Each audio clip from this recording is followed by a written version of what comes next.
Hey everyone, आपने देखा होगा जब कभी हम मार्केट से रेडीमेड टॉप परचेज करते हैं तो हम देख पाते हैं जो रेडीमेड टॉप होते हैं और उनकी जो नेकलाइन होती है उनमें हमें मैक्सिमम देखने को मिलती है कॉलर, वो भी बिना बुकरम और कैनवास की। तो इसी पॉइंट को ध्यान में रखते हुए हम पूरे 3 तरीकों से राउंड कॉलर बनाना सीखेंगे, वो भी बिना बुकरम, पेपर पेस्टिंग और कैनवास के।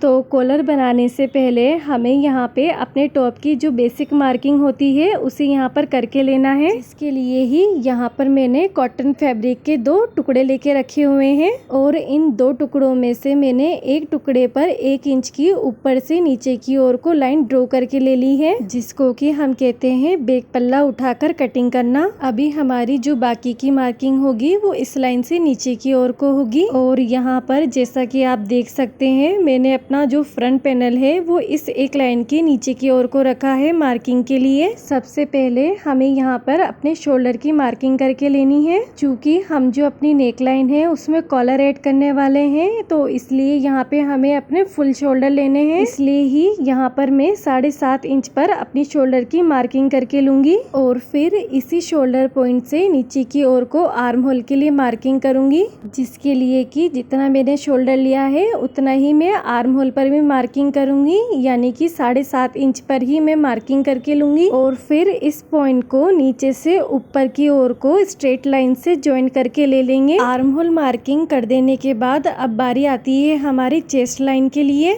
जिसके लिए कि हमें अपने चेस्ट के 4th पार्ट पे मार्किंग करनी होती है। तो यहाँ पर मैं 36 चेस्ट के हिसाब से 9 इंचेस पे मार्किंग करूंगी और इसी के आगे की ओर को 1.5 इंच पर मार्जिन का मार्किंग करके लूंगी। और फिर इन तीनों पॉइंट्स को आपस में मिलाते हुए आर्म होल लाइन से ज्वाइन कर देना है। चेस्ट के बाद अब हम आगे बढ़ते हैं अपने आर्म होल कर्व मार्किंग के लिए। और चूंकि ये हमारा फ्रंट पैनल है इसलिए यहाँ पे हमें सिर्फ 1 इंच का कर्व शेप ड्रॉ करके लेना है। इसके बाद हम मार्किंग करेंगे अपनी नेकलाइन के लिए। तो इसके लिए यहाँ पर मैं बन साइड से अंदर की ओर को 3 इंच पर अपनी नेक विड्थ की मार्किंग करूंगी और फिर विड्थ के बाद इसी के नीचे की ओर को 1.5 इंच पर अपनी डेप्थ की मार्किंग भी कर लूंगी। और अभी हमारे जो विड्थ और डेप्थ के 2 पॉइंट आए हैं, इन दोनों को मिलाते हुए हमें एक बॉक्स ड्रॉ करके ले लेंगे। और चूंकि हमें अपनी नेकलाइन में राउंड शेप देना है तो इसी बॉक्स के अंदर की ओर को हम कर्व शेप भी ड्रॉ करके ले लेंगे। अब नेकलाइन के बाद आगे बढ़ते हैं आर्म होल लाइन पर।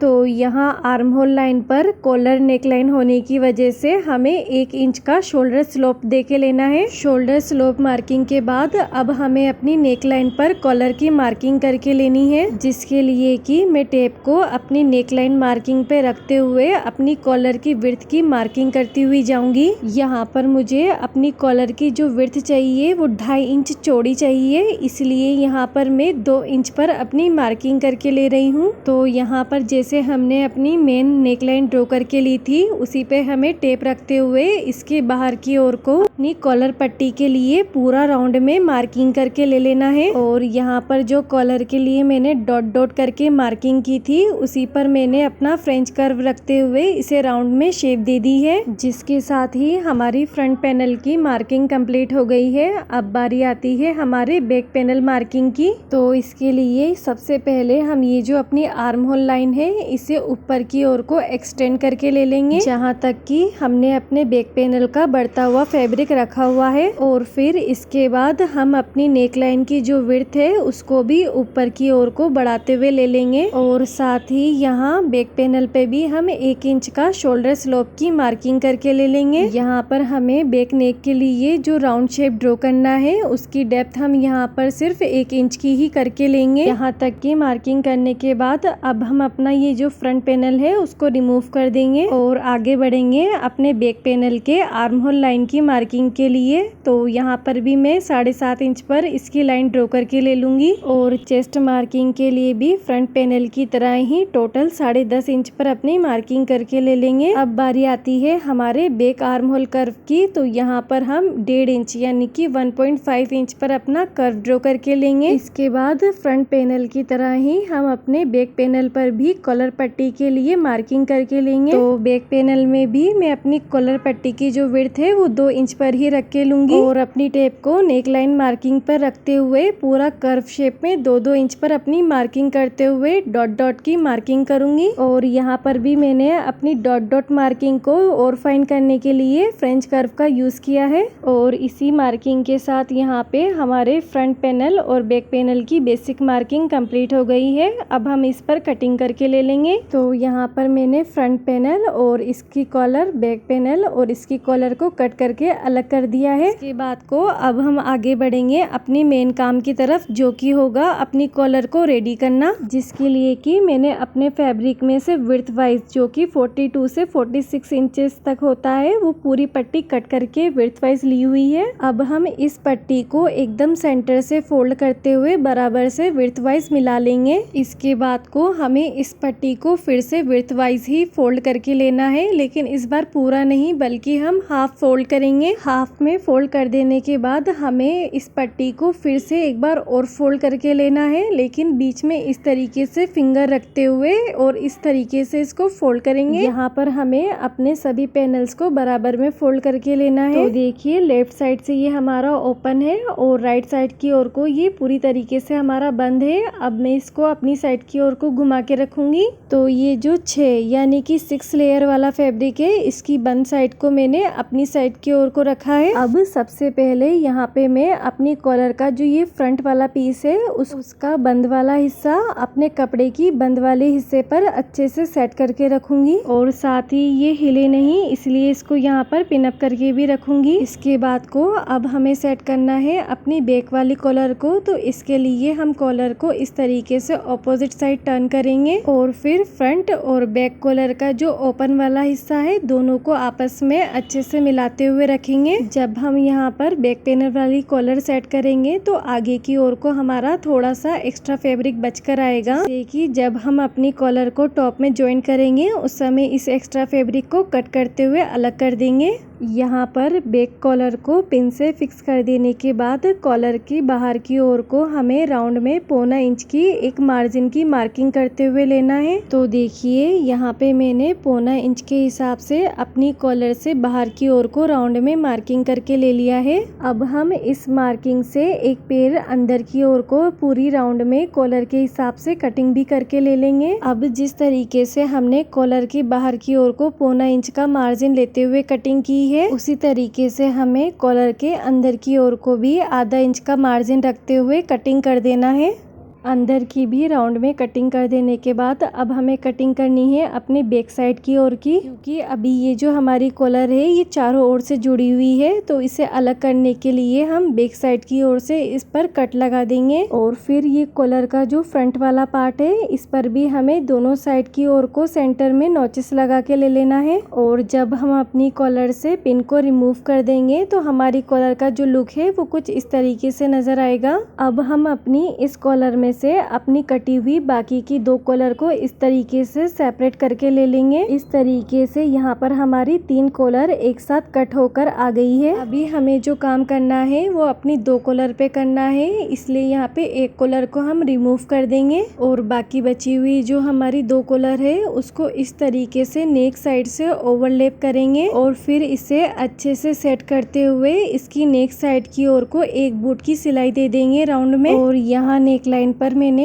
एक बूट की सिलाई करके ले ली है और ताकि आपको क्लियर दिख सके इसलिए मैंने यहाँ पे अलग रंग का धागा यूज किया है। नेक लाइन पर सिलाई कर देने के बाद इसका जो नेक लाइन पर मार्जिन बचता है उस पर हमें छोटे छोटे नोचेस देना है, ताकि जब हम अपनी नेक लाइन को पलटे तो ये हमारी फिनिशिंग से पलटाई में आ जाए। अपनी कॉलर में पूरी तरीके से नोचेस देने के बाद अब हम अपनी कॉलर को राइट साइड की ओर से इस तरीके से बीच में से ओपन करते हुए लेंगे और फिर राइट साइड की ओर को ही इसका ये जो सेंटर वाला पार्ट हमें दिखाई दे रहा है इसी पर हमें अपनी सिलाई लगा के लेना है। तो यहाँ पे मैंने अपनी कॉलर की राइट साइड के एकदम सेंटर की ओर को सिलाई लगा के ले लिया है और सिलाई लगाते समय ये रॉन्ग साइड में हमारा जो मार्जिन था उसका डायरेक्शन मैंने एक साइड की ओर को ही रखा है। अब हम अपनी कॉलर को राइट साइड की ओर को टर्न करते हुए जहाँ से हमने इसकी सिलाई लगाई थी वहीं से हम इसको वापस से राउंड शेप में करते हुए ले लेंगे।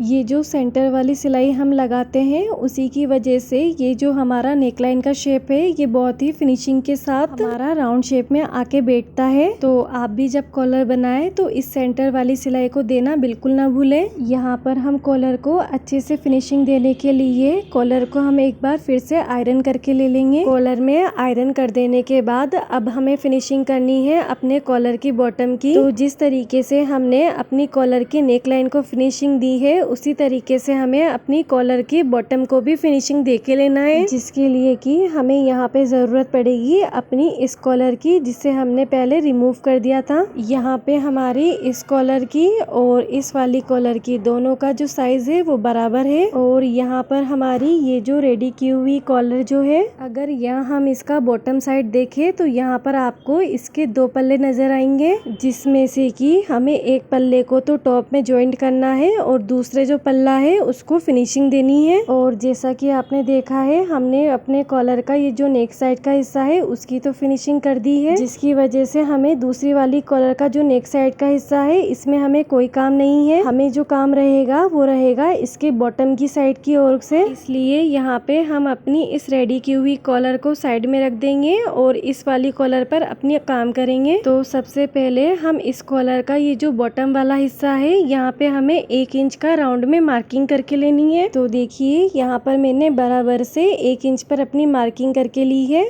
अब हम इस मार्किंग पर कटिंग करते हुए लेंगे और कटिंग हो जाने के बाद हमारी जो कॉलर है वो कुछ इस तरीके से नजर आएगी। तो जैसा कि आपको बताया था हमें नेक साइड की हमने फिनिशिंग कर ली है, इसलिए कॉलर का नेक वाले पार्ट से हमें कोई काम नहीं है, इसलिए यहाँ पे हम इसको रिमूव कर देंगे। कॉलर का ऊपर का पार्ट हटा देने के बाद अब हमारे पास कॉलर का नीचे का पार्ट बच के आ जाता है, जिसको कि हमें अपनी रेडी की हुई कॉलर के बॉटम में सेट करते हुए लेना है। तो ये सेट किस तरीके से करना है मैं आपको बताती हूँ। सबसे पहले आपको अपनी रेडी की हुई कॉलर को इस तरीके से ओपन करते हुए रखना है और किसी भी एक पल्ले को उठाते हुए कॉलर का जो बॉटम वाला साइड है उसको राइट साइड की ओर को इस तरीके से दोनों राइट साइड अंदर की ओर को मुंह करते हुए रखते हुए इसके ऊपर की ओर को एक बूट की सिलाई लगानी है। और ये जो हमारी सिलाई होगी ये पूरी इस तरीके से राउंड में होनी होगी। जैसा कि आप यहाँ पर क्लियरली देख पा रहे होंगे मैंने अपनी कॉलर को पूरा स्ट्रेट करते हुए इसकी बॉटम की साइड की ओर को अपनी तीसरी वाली कॉलर का बॉटम ज्वाइन कर दिया है। अभी यहाँ पे हमें अपने कॉलर का ये जो बॉटम स्टिच किया है उसको भी पलट के लेना है। तो इसके लिए यहाँ पे हम बॉटम में छोटे छोटे नॉचेस लगा के लेंगे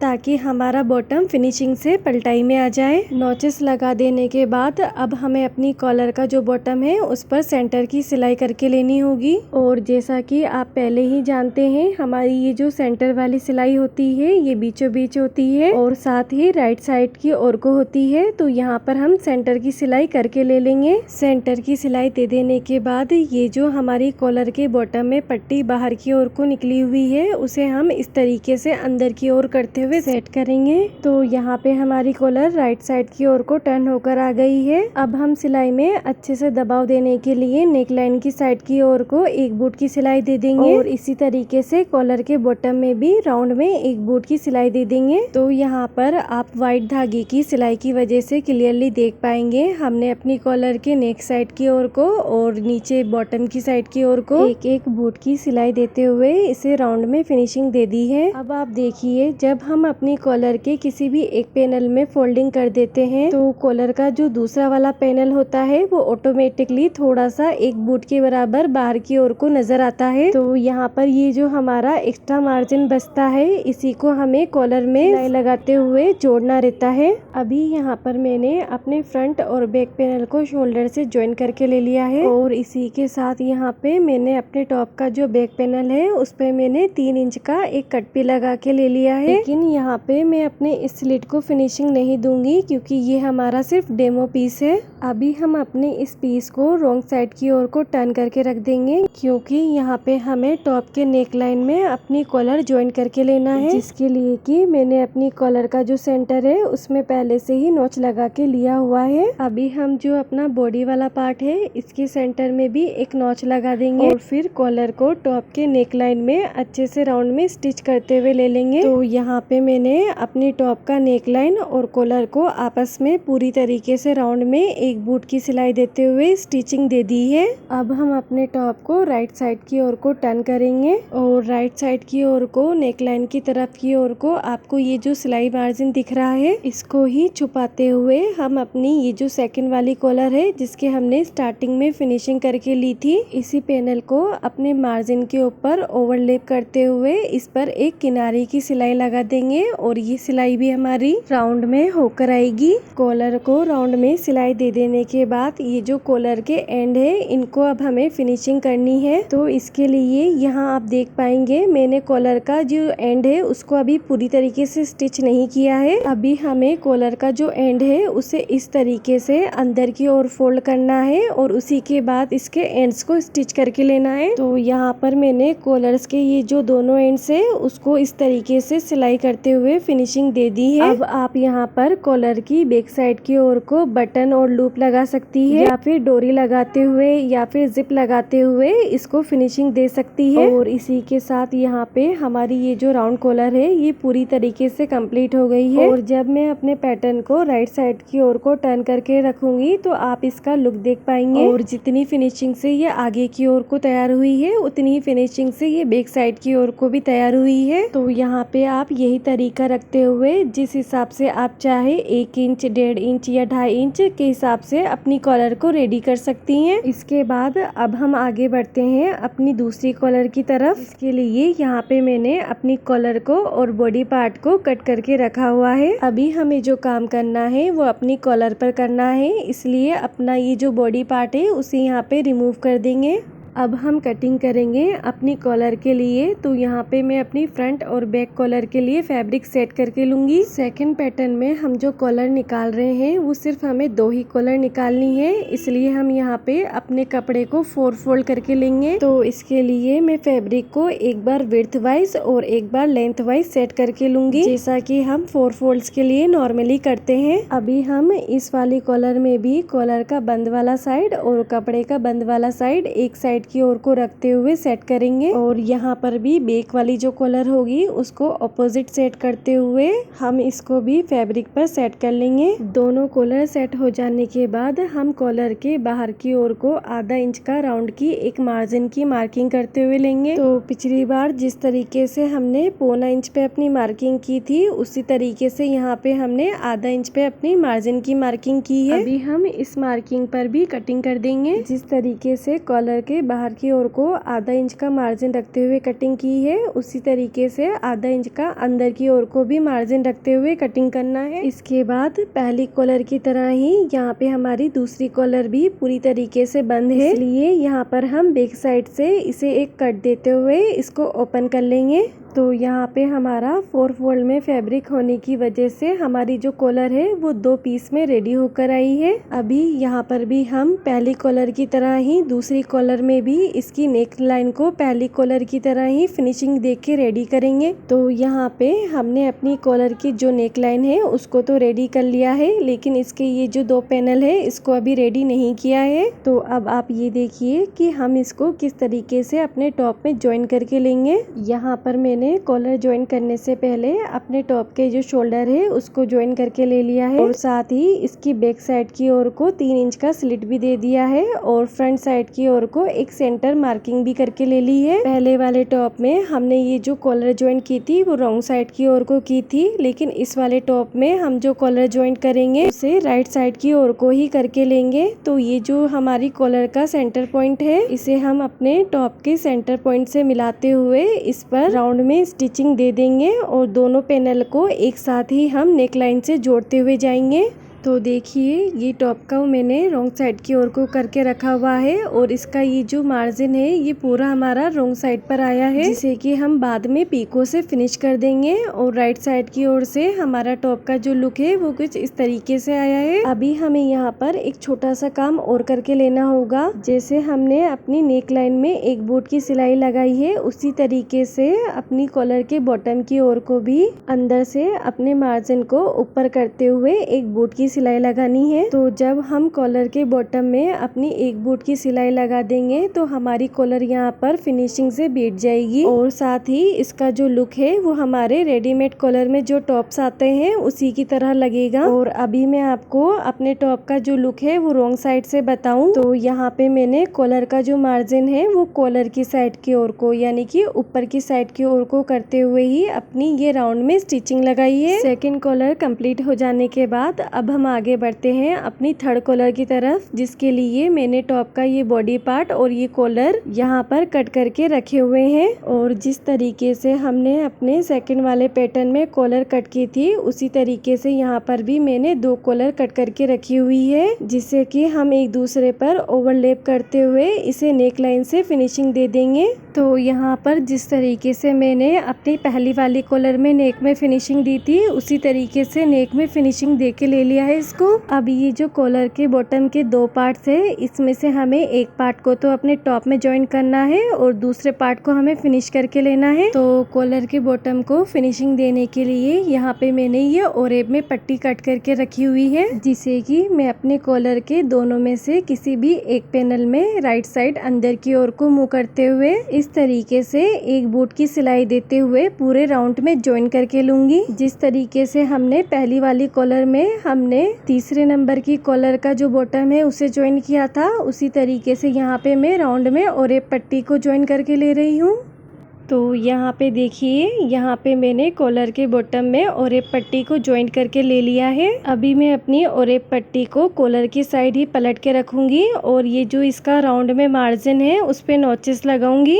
नोचेस लगाते समय हमें यहाँ पे सिर्फ एक ही बात का ध्यान रखना होता है कि हमारी सिलाई नहीं कटनी चाहिए। जब हम अपनी कॉलर में पूरे राउंड में नोचेस लगा लेंगे तो उसके बाद अपनी ये ओरेब पट्टी है उसको इस तरीके से सीधा करेंगे और फिर इसके बाद अपनी कॉलर और ओरेब पट्टी दोनों के बीच में एक धार की सिलाई लगाएंगे, यानी कि एक सेंटर वाली सिलाई लगा के लेंगे। सेंटर की सिलाई के बाद अब हम आगे बढ़ते हैं अपनी ओरेब पट्टी को कॉलर की तरफ फोल्ड करने की तरफ। और साथ ही यहाँ पे हमें एक और काम करना है। जब हम इस ओरेब पट्टी को कॉलर की तरफ पलटेंगे हमें यहाँ पे राइट साइड की ओर को इसमें दबाव बनाने के लिए एक बूट की सिलाई लगाते हुए भी जाना है राउंड में। और जब हम कॉलर का बॉटम को एक बूट की सिलाई देते हुए फिनिशिंग दे देंगे तब हमारी कॉलर का ये जो बॉटम वाला साइड है यहाँ पर एक बूट का कपड़ा बचकर आएगा, जिसे कि हमें अपने नेकलाइन में ज्वाइन करते हुए कॉलर को टॉप से ज्वाइन करना रहेगा। कॉलर ज्वाइन करने के लिए यहाँ पे मैंने अपने बॉडी पार्ट के ये जो शोल्डर है उसको ज्वाइन कर दिया है और साथ ही इस पे भी स्लिट लगा के लिया है। अब मैं अपने बॉडी पार्ट को रॉन्ग साइड की ओर को टर्न करके रखूंगी और यहाँ पे जो नेक लाइन पर हमारी क्रीज बनी हुई है इसी को हम एज अ सेंटर पॉइंट की तरह यूज में लेंगे। और ये जो मेरी कॉलर है इस पर मैंने पहले से ही सेंटर में नोच लगा के रखा हुआ था। अब हम कॉलर के इस सेंटर नोच को और नेक लाइन के सेंटर वाली क्रीज को आपस में बराबर मिलाते हुए रखेंगे और अपनी ये जो कॉलर है इसको नेक लाइन के पूरे राउंड में स्टिच कर लेंगे। तो यहाँ पे मैंने एक बूट की सिलाई देते हुए अपनी कॉलर और अपनी नेक लाइन को दोनों को आपस में ज्वाइन करके ले लिया है। अब मैं अपने बॉडी पार्ट को राइट साइड की ओर को टर्न करके लूंगी और फिर राइट साइड की ओर को ये जो आपको सिलाई मार्जिन दिख रहा है इसी को छुपाते हुए हमें अपनी दूसरी कॉलर को इस तरीके से रखना है और फिर इसके बाद हमें अपनी पूरी कॉलर के किनारे पर एक लब की सिलाई लगाते हुए राउंड में अपनी कॉलर को फिनिशिंग दे देना है। तो देखिए यहाँ पे मैंने पूरी राउंड में अपनी स्टिचिंग लगा के अपनी कॉलर को फिनिशिंग दे दी है। तो यहाँ पे मैंने पूरी 3 तरीके से आपको बिना बुकराम, कैनवास और पेपर पेस्टिंग के राउंड कॉलर बनाने का बहुत ही आसान तरीका बताया है। तो यहाँ पे मैं आशा करती हूँ इसमें से कोई भी आपको एक तरीका बहुत ही अच्छा और आसान लगा होगा, जिसे कि आप आपके ड्रेसेस में जरूर यूज करेंगी। अब हम मिलेंगे अपने नेक्स्ट वीडियो में एक नए टॉप डिजाइन के साथ। एक नई स्विंग ट्रिक के साथ। तब तक के लिए बाय बाय।